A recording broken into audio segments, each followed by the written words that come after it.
The air hung heavy with the smell of wet asphalt and something vaguely rotten. Ricky, a security guard, walked the usual eerie, dim-lit back ways to his midnight shift at an Umbrella Corporation pharmacy just near a dive bar. This was Raccoon City at its most desolate, a far cry from the polished facade the city presented to the outside world.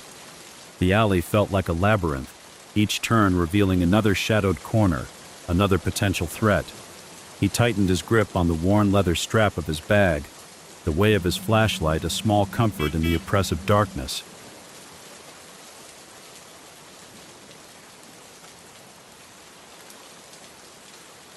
The rain pounded relentlessly against the grimy windows of O'Malley's bar, its incessant rhythm drowning out the low murmur of conversation inside.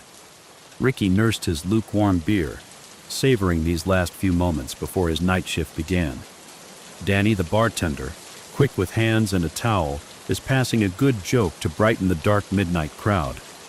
Ricky, a local for 25 years of Raccoon City, knows most of the crowd but typically keeps to himself, but enjoys a good conversation with some of the locals if it arrives.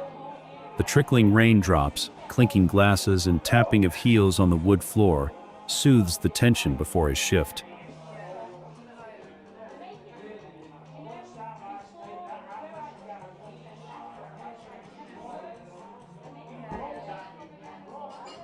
Tonight, however, something felt different.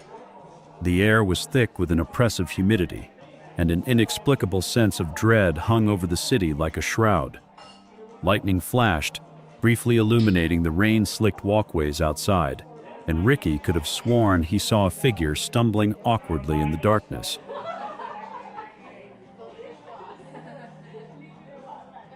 The rain and humidity slightly obscured the view to the outside, making it hard to distinguish what occurred.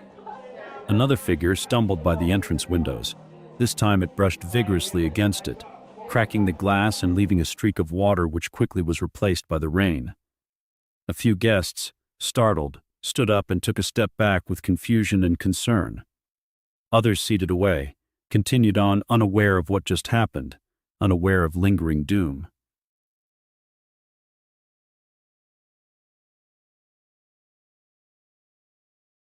As he drained the last of his drink and prepared to leave, a blood-curdling scream pierced the air.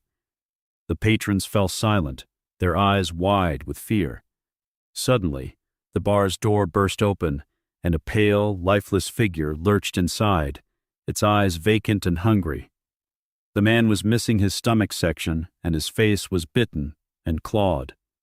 Blood dribbled continuously from the wounds.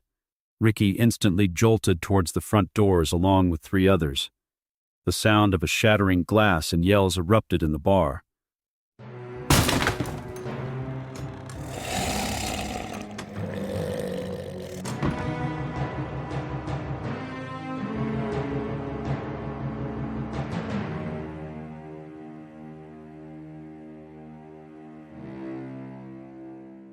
In the middle of panic and adrenaline overflow, the group split up running for their lives. The people in the city business district and downtown bars began to flood the streets running in chaos. Screams echoed, bouncing off the buildings, car horns were honking like a symphony, and police car lights glazed the streets. Ricky ran as fast as he could towards the Umbrella Corporation pharmacy he worked at, hoping for safe ground.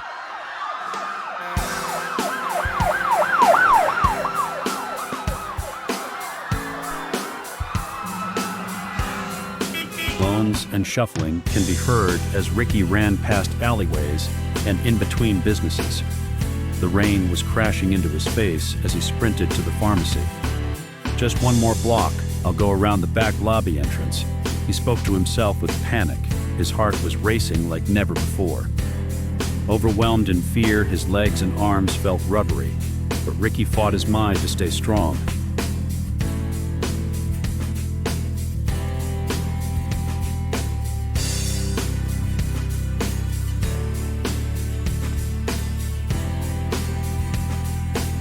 Ricky reached the back door and used the building's key set to gain access to the rear doors.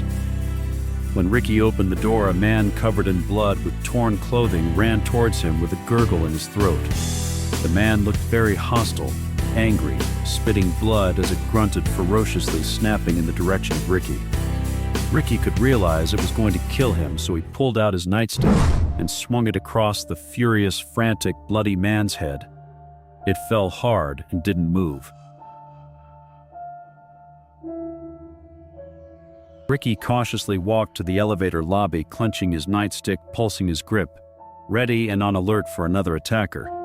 The lobby was cold and smelt like pine. The humming of the AC unit and creaks in the ceiling was an audible, eerie disturbance to the room. The screams outside were muffled, but can still be heard along with random gunshots and emergency vehicle sirens. Ricky's security boots squeaked slightly as it gripped the smooth tile floor each he took as he reached the elevator dues. Ricky pressed the elevator call button. It was already on the first floor. It opened, and he rose to level 2. The elevator opened, cool air entered, and light hums and creaks can be heard down the hallway.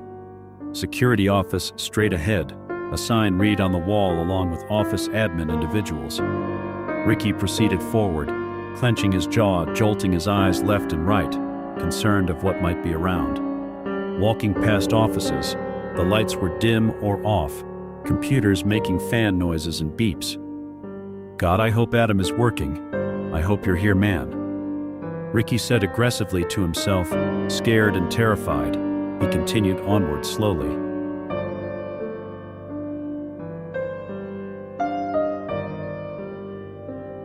The administration corridor spooked Ricky. The floor had blood splatter, and portions of the wall did too. Ricky hesitated to move forward. The smell of iron and waste filled the hall. The smell disgusted Ricky. He knew it wasn't safe to stay there and needed to get to the security office, where he had an issued pistol in the lockbox, along with several magazines of 9mm ammo and radios.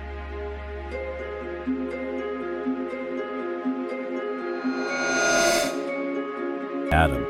Hey man, thank God you're okay, Ricky exclaimed with relief. Adam walked forward to Ricky and shook his head, holding his hand forward, palm out. Ricky slowly walked towards him. Confused and cautious, he asked, What? What is it, Adam? Ricky asked, concerned, jotting his eyes around, holding his nightstick up. Adam walked into a nearby office room and closed the door.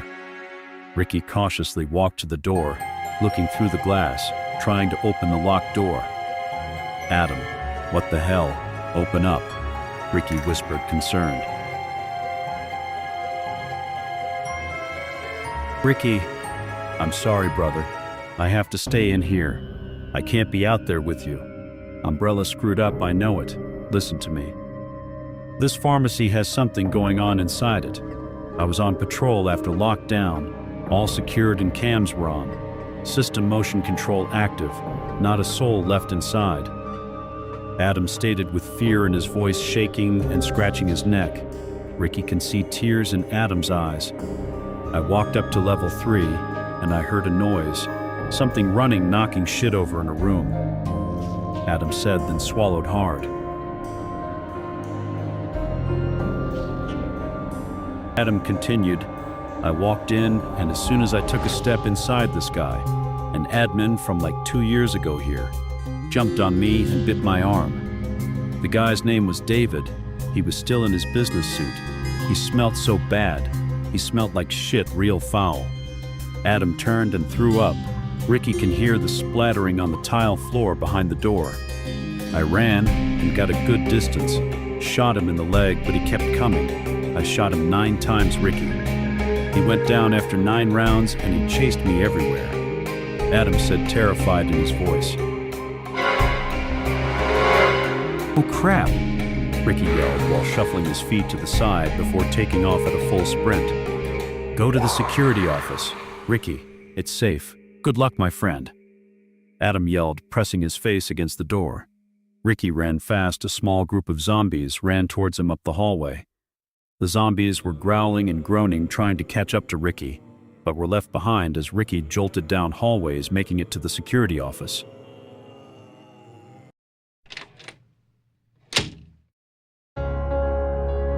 Ricky entered the security office and softly closed the door. He placed a chair against the door for extra protection. The monitors showed live camera feeds of the building, radios were charged, and there was plenty of firepower. The lockers were stocked with 9mm handguns, ammo, and shotguns. Umbrella kept heavy security at all its sites that contained medical, manufacturing, and bioweaponry.